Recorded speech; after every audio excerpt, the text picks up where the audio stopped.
பிரித்தானியாவின் டட்லி பகுதியில் உள்ள அடுக்குமாடி குடியிருப்பு ஒன்றில் ஏற்பட்ட பாரிய தீ விபத்து தொடர்பில் 4 பேர் கைது செய்யப்பட்டுள்ளனர். கடந்த 7ஆம் திகதி வியாழக்கிழமை இரவு 7 மணியளவில் அஷன்ஹர்ஸ்ட் வீதியில் அமைந்துள்ள குடியிருப்பிலேயே தீ விபத்து இடம்பெற்றுள்ளது. குறித்த குடியிருப்பில் தீ பரவியதை அடுத்து அங்கிருந்தவர்கள் அனைவரும் அதிர்ஷ்டவசமாக உயிர் தப்பியுள்ளனர். சம்பவ இடத்திற்கு விரைந்த டட்லி, பிரையர்லி ஹில் மற்றும் ஹேடன் கிராஸ் தீயணைப்பு நிலையங்களை சேர்ந்த தீயணைப்பு வீரர்கள் தீ ஏனைய இடங்களுக்கு பரவாமல் தடுத்து நிலைமையை கட்டுப்பாட்டுக்குள் கொண்டு வந்தனர். மேற்கு மிட்லாண்ட்ஸ் அவசர சிகிச்சை பிரிவினர் தெரிவிக்கையில், பாதிக்கப்பட்ட நபர் ஒருவர் சம்பவ இடத்திலேயே பரிசோதிக்கப்பட்டு விடுவிக்கப்பட்டதாக குறிப்பிட்டனர்.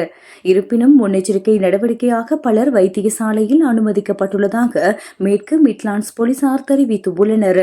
இந்த தீ விபத்தானது திட்டமிட்டு வைக்கப்பட்ட தீ வைப்பு சம்பவம் என்ற சந்தேகத்தின் அடிப்படையில் போலீசார் தற்போது நாள் வரை கைது செய்துள்ளனர். தீ விபத்துக்கான சரியான காரணத்தை கண்டறிய போலீசார் தீவிர விசாரணைகளை முன்னெடுத்து வருகின்றனர்.